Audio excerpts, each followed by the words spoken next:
Welcome to our channel. శ్రామికులకు గుర్తింపించేలా, శ్రమజీవులకు గౌరవం ఇచ్చేలా కూటమి ప్రభుత్వం లేబర్ అడ్డాలను తెరుస్తూ ఉంది. లేబర్ అడ్డాలంటే టెంట్లు వేసి చెట్ల కింద కూర్చోబెట్టే కార్యక్రమం కాకుండా వారికి వసతులతో కూడిన భవనం కట్టి పని ఉన్నప్పుడు పనికి వెళ్ళి పని లేనప్పుడు విశ్రాంతి తీసుకునేలా అన్ని సౌకర్యాలతో లేబర్ అడ్డాలను నిర్మిస్తూ ఉంది కూటమి ప్రభుత్వం. ఆ లేబర్ అడ్డా గురించి, కూటమి ప్రభుత్వం తీసుకున్న నిర్ణయాల గురించి మరిన్ని విశేషాలు అడిగి తెలుసుకునే ప్రయత్నం చేద్దాం. విశ్లేషించడానికి మనతో ఉన్నారు సూర్యదేవర లత గారు. వారిని అడిగి మరిన్ని విశేషాలు తెలుసుకుందాం. నమస్తే మేడం. నమస్తే. చంద్రబాబు నాయుడు కొత్తగా లేబర్ అడ్డాలంటూ ఒక కార్యక్రమాన్ని చేపట్టారు.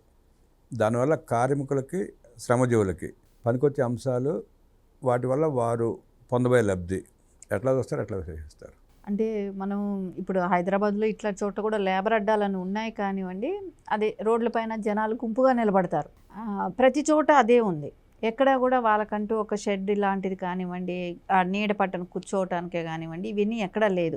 అది రోడ్ల మీద నిలబడుకోవటం, పొద్దున్నే అంటే ట్రాఫిక్ కూడా ఇబ్బంది కలగటం, వాళ్ళు ఎంతసేపు రోడ్ల పైన నిలబడుకుని అక్కడ ఇక్కడ గట్ల మీద కూర్చోవటం, ఇవన్నీ కూడా చేస్తూ ఉంటారు. పాపం వాళ్ళకి కూర్చునేదానికి ఒక ప్లేస్ అంటూ లేకుండా కూడా ఉండదు. అది వాళ్ళకి ఖచ్చితంగా ఆంధ్రప్రదేశ్లో అమరావతిలో ఎస్పెషల్లీ ఉండాల్సిన ప్లేస్ కూడా. ఎందుకంటే ఇప్పుడు కన్స్ట్రక్షన్స్ జరుగుతున్నాయి, అక్కడ బాగా విపరీతంగా కన్స్ట్రక్షన్స్ జరుగుతున్నాయి.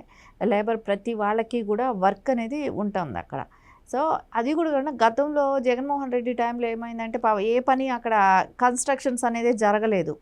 ఎందుకంటే ఇసుక రేటు పెంచేసేసాడు, మద్యం కూడా అంటే పిచ్చి బ్రాండ్స్ అన్నీ పెట్టి వాళ్ళు తాగటం, వాళ్ళ ఆరోగ్యం పాడవటం, ఇంకా పనులకి వెళ్ళే ఇది లేదు. అంటే పక్క రాష్ట్రాలకు వెళ్ళిపోయి పనులకి వెళ్ళిపోయిన వాళ్ళే కానివ్వండి, ఇవన్నీ చూస్తే వాళ్ళకి నష్టమే జరిగింది అప్పుడు. ఇప్పుడు కన్స్ట్రక్షన్స్ అంటూ బాగా స్టార్ట్ అయిపోయినాయి.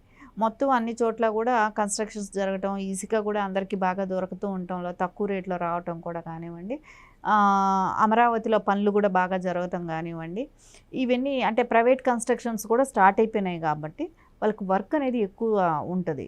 సో వాళ్ళకి లేబర్ అడ్డా అనే దానికి ఒక షెడ్ లాంటిది వేయటం, వాళ్ళకి మెడికల్ పరంగా కూడా అక్కడ ఒక డాక్టర్ని ఫెసిలిటీస్ పెట్టడం కానివ్వండి, ఇవన్నీ కూడా ఇప్పుడు అన్నా క్యాంటీన్లో 5 రూపాయల భోజనం. సో అక్కడే ఉంటుంది. ఆ భోంచేసి అన్నా క్యాంటీన్ కూడా అక్కడే ఆ సరౌండింగ్స్లోనే ఉంటాయి కాబట్టి అక్కడ భోంచేసి 5 రూపాయల భోజనంతో భోంచేసి ఒకవేళ పని దొరకని రోజు అక్కడ వెయిట్ చేసినా మళ్ళీ ఎవరైనా పిలిచే అవకాశాలు ఉంటాయి. సో ఎప్పుడు వచ్చినా మనుషులు అక్కడ దొరుకుతారు అనేది ఒకటి క్రియేట్ చేయడం జరుగుతుంది కదా. గతంలో జగన్మోహన్ రెడ్డి ముఖ్యమంత్రిగా ఉన్నప్పుడు ఇసుక పాలసీ మార్చి వాళ్ళ జీవనోపాధిని ఎలా దెబ్బకొట్టాడో మనం చూసాం. 100 మంది ఆత్మహత్య చేసుకుని చనిపోయారు కూడా పనులు లేక. ఆ అన్నా క్యాంటీన్లు మూసేయడం వల్ల చాలామంది కార్మికులు, శ్రమజీవులు భోజనం దొరక్క చనిపోయిన వాళ్ళని కూడా మనం చూసాం. అంత దుర్మార్గంగా వ్యవహరించిన జగన్మోహన్ రెడ్డి ఇప్పుడు వచ్చి నేను ఏదో చేశాను కార్మికులకు నేనే చేశానని చెప్పుకోవడానికి ఎట్లా చూస్తారు? ఏమండి, కార్మికులకి అంత చేసి ఉంటే పాపం ఇతర రాష్ట్రాలకు వెళ్ళి వలసలు వెళ్ళిపోయాయి చాలా కుటుంబాలు. సో ఇల్లు వాకిలు వదిలేసేసి అంటే ఇక్కడ ఎట్లా ఉండేదంటే కూలి పని చేసుకున్న సాయంత్రానికి ఇళ్ళకి వెళ్ళేవాళ్ళు. ఆ పరిస్థితి లేదు పాపం. అక్కడ బయట రాష్ట్రాలకు వెళ్ళిపోయి అక్కడ పనులు చేసుకొని బతకటం కానివ్వండి. 3 పూట్ల ఇప్పుడు ఈ రోజున అన్నా క్యాంటీన్ మూలాన 3 పూట్ల తినగలుగుతున్నారు అక్కడ ప్రజలందరూ కూడా.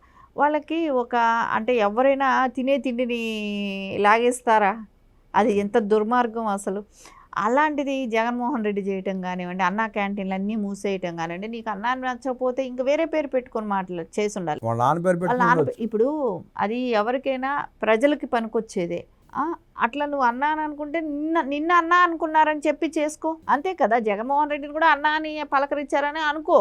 ఒక ఈగో నీకు సాటిస్ఫై అవ్వాలంటే అక్కడ ఎన్టీఆర్ది అని పెట్టలేదు, ఇంకోటని పెట్టలేదు. ఒకటి అన్నా అని అంటే అందరూ ఎన్టీఆర్ గారిని అన్నా అని పిలిచేవాళ్ళు కాబట్టి నీకు కూడా అదే ఉంది కాబట్టి నువ్వు అది ఆ ఫీలింగ్తో ఆలోచించావు.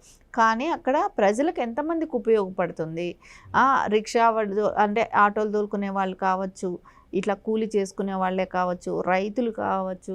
ఈ రోజున 3 పూటలా కూడా అంటే పొద్దున టిఫిన్ ఉంటుంది, మధ్యాహ్నం భోజనం ఉంటుంది, రాత్రి కూడా టిఫిన్ ఉంటుంది. అంటే ఎంతమందికి 5 రూపాయలతో మనకు కడుపు నిండుతుందనే ఒక సాటిస్ఫాక్షన్ ఉంటుంది కదా. సో అది ఇంకా నువ్వు పెంచుండాల్సింది పోయి వాటిని ముయించేసావు కదా. ఈ రోజున మళ్ళా మొదటి నుంచి స్టార్ట్ చేసుకోవడం అయింది. అంచులంచులుగా దాన్ని ఇంకా డెవలప్ చేసుకుంటూ వస్తున్నారు కదా ఈరోజు కుటుంబ ప్రభుత్వం.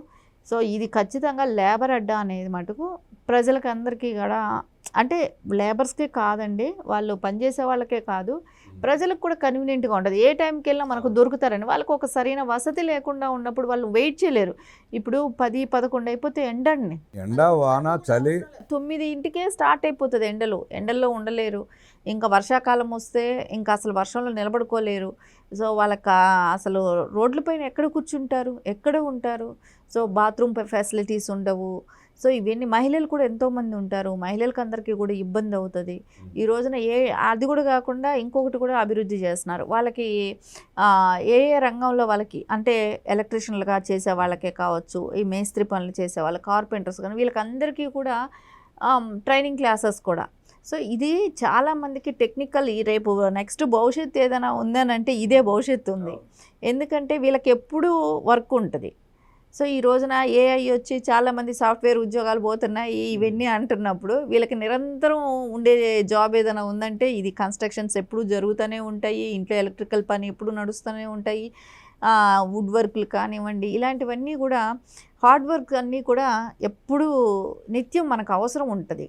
వాళ్ళకి నిత్యం స్కిల్ డెవలప్ చేసే కార్యక్రమాలు చేపడితేనే వాళ్ళ పనితీరు మెరుగుపడుతుంది, ఇంకా పైకి వచ్చే అవకాశం ఉంటుంది. ఎందుకంటే అండి ఇప్పుడు యువత అంతా కూడా ఎట్లా అయిపోయిందంటే హార్డ్ వర్క్ చేయలేకపోతున్నాయి. ఈ హార్డ్వేర్ పనులు చేయలేక ఈ సాఫ్ట్వేర్ రంగాన్ని, కానీ సాఫ్ట్వేర్ రంగంలో ఎంతమందికి ఇప్పుడు ఏఐ వచ్చిన తర్వాత మీరు చూస్తే చాలామందికి సాఫ్ట్వేర్ రంగంలో ఉద్యోగాలు పోతున్నాయి.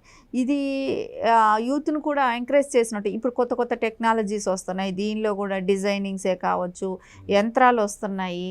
ఆ యంత్రాలు ఎలా వాడాలనేది కానివ్వండి, ఇవన్నీ కూడా నెక్స్ట్ జనరేషన్ కూడా ఇది హెల్ప్ అవుతుంది. సో ఒక ఇంటర్ దగ్గర నుంచే వీటిలోకి రావటం, ఈ ఫీల్డ్లోకి ఇదంతా నేర్చుకోవటం. ఇంకా వచ్చే రోజుల్లో యంత్రములు ఉంటాయి కానీ హార్డ్ అంటే మోసే పనులు ఉండకపోవచ్చు, కానీ యంత్రాలతో అన్నీ పెట్టించేది ఉంటుంది. కానీ ఆ వర్క్ చేసేవాళ్ళు తగ్గిపోతున్నారు. కాబట్టి దానిలో నైపుణ్యం తీసుకున్నారనుకోండి, మంచి స్కిల్స్ ఉన్న వాళ్ళకి మంచిగా భవిష్యత్తు కూడా ఉంటుంది అన్నట్టు. రేపు పొద్దున ఎప్పటికైనా అమరావతిలో ఇంకా కొన్ని 10-15 సంవత్సరాల వరకు ఫుల్ వర్క్ అయితే ఉంటుందండి. సో ఈ లోపల అయితే వాళ్ళకి అన్ని ఫెసిలిటీస్ కూడా కల్పించడం అనేది మెయిన్ ఇంపార్టెంట్ కూడా. 80 లక్షల మంది సంఘటిత అసంఘటిత కార్మికులకి ఎన్ని కార్యక్రమాలు చంద్రబాబు నాయుడు గారు చేపడతా ఉంటే కూటమి ప్రభుత్వం ఏం చేయట్లేదు, ఇచ్చిన హామీలు కూడా నెరవేర్చట్లేదు, రాష్ట్రాన్ని దివాళా తీపిస్తున్నారంటూ అంబటి రాంబాబు లాంటి వ్యక్తులు కామెంట్ చేస్తున్నారు. ఇప్పుడు మీరు చూస్తే అండి ప్రతి చోట కూడా ప్రతిది ఏదైతే మాట ఇచ్చారో 6 ఇవి పథకాల కింద ఏదైతే చెప్పారో అవన్నీ నెరవేర్చడం జరిగింది. దాన్ని చెప్పనివి కూడా చేయటం జరిగింది. ఇప్పుడు ఎంతమంది మహిళలకి ఎన్ని రకాలుగా లబ్ధి జరుగుతుంది. మహిళలకి ఫ్రీ బస్సు వచ్చిందా? సో పిల్లలకి ఏదైతే చెప్పారో ఎంతమంది పిల్లలు ఉంటే అంతమందికి తల్లికి వందనం ఇస్తున్నారా, 3 గ్యాస్ సిలిండర్లు ఇస్తున్నారా, ఏదైతే చెప్పారో అవన్నీ చేస్తున్నారా, వృద్ధులు పెన్షన్ ఇస్తున్నారా, వితంతువులకి ఇస్తున్నారా, వికలాంగులకి ఇస్తున్నారా, అంతా వికలాంగులకి 3,000 ఇచ్చేది 6,000 అయినాయా, అవి 1000 పెంచుకుంటా వచ్చారా. సో ఇన్ని డెవలప్మెంట్స్ జరుగుతుంటే ఎక్కడ జరగలేదని చెప్పడానికి అలా కళ్ళు లేవు అనిపిస్తుంది. అంటే అదే చెప్పారు కదా, జగన్మోహన్ రెడ్డి ఏం చెప్పాడు, మనం నిద్రపోయి లేస్తే మళ్ళీ ఎలక్షన్లు వస్తాయి. అదే నిద్రపోయి లెగుస్తున్నారు, అప్పుడప్పుడు వచ్చి ఏమీ జరగలేదని మాట్లాడుతున్నారు. నిద్రపోయి లేసినప్పుడు బోల్డ్ కార్యక్రమాలు జరుగుతూ ఉన్నాయి. అదే మళ్ళీ నిద్రపోయి లేచిన తర్వాతైనా ఏం జరిగాయనైనా చూడాలి. అది కూడా చూడకుండా వచ్చి ప్రెస్ మీట్లు పెట్టడం, ఈ పిచ్చివాగుళ్ళు వాగటం చేస్తున్నారు. కానీ ప్రజలు మేల్కొని ఉంటున్నారు, ప్రజలు చూస్తున్నారు ఏం జరుగుతుంది ఏం జరగట్లేదు అనేది ప్రజలకు తెలుసు. సో వీళ్ళు మాట్లాడేది చూస్తే వీళ్ళే పిచ్చివాళ్ళలాగా కనపడుతున్నారు కదా ప్రజలకి. అంటే గొడ్డల పార్టీ అంటూ జగన్మోహన్ వ్యక్తి దహనానికి పాల్పడుతోంది కూటమి ప్రభుత్వం. జగన్మోహన్ రెడ్డి నిస్వార్థపరుడు, అత్యంత మంచి అంటూ ఆయన మాట్లాడుతున్నాడు. జగన్మోహన్ రెడ్డి నిస్వార్థపరుడు అని చెప్పడానికి ఈ రోజున వైఎస్ కుటుంబ జీవిత చరిత్రని పుస్తకాలు రాస్తున్నారు. సో వీళ్ళు ఏం చేశారంటే ఏదో ఇన్ని రోజులు పట్టించుకోలేదు కానివ్వండి, ప్రజలకు ఇప్పుడు పుంకాలుగా వీళ్ళ జీవిత చరిత్ర ఏంటి, వీళ్ళ హిస్టరీ ఏంటి, వీళ్ళు ఎవరు, ఎక్కడి నుంచి వచ్చారు, ఏం చేస్తున్నారు అనేది ఇప్పుడు అందరికీ తెలిసిపోయిందండి. వాళ్ళే బయట పెట్టారు. ఇప్పుడు జగన్మోహన్ రెడ్డి వచ్చి ప్రెస్ మీట్ పెట్టాడంటే ఏదో ఒకటి సృష్టించాలి, అదేది కామన్. కాబట్టి ప్రతిసారి వచ్చినప్పుడు ఆయన గురించి ఆయనే బయట చెప్పుకొని వెళ్తున్నాడు. ఎవరో చెప్పాల్సింది పని లేదు, వాళ్ళ జీవిత చరిత్ర ప్రజలు చెప్తున్నారు. మనకు అపోజిషన్ చెప్పాల్సింది పని లేదు. వాళ్ళ మూలాన ఇబ్బంది పడిన కుటుంబాలన్నీ కూడా ఈ రోజున వచ్చి బయటపడి చెప్తున్నాయి. 80 లక్షల మంది సంఘటిత అసంఘటిత కార్మికుల బాగోగుల కోసం వారికి నిలవలేడని ప్రాంతాల్లో లేబర్ అడ్డాలు కడుతూ వాళ్ళ గౌరవాన్ని కాపాడుతూ చంద్రబాబు నాయుడు గారు తీసుకున్న ఈ మంచి నిర్ణయానికి అభినందనలు తెలియజేస్తూ అనేక విషయాలు మనకు తెలియజేసిన సూర్యవలత గారికి ధన్యవాదాలు తెలియజేస్తూ నమస్కారం. నమస్తే.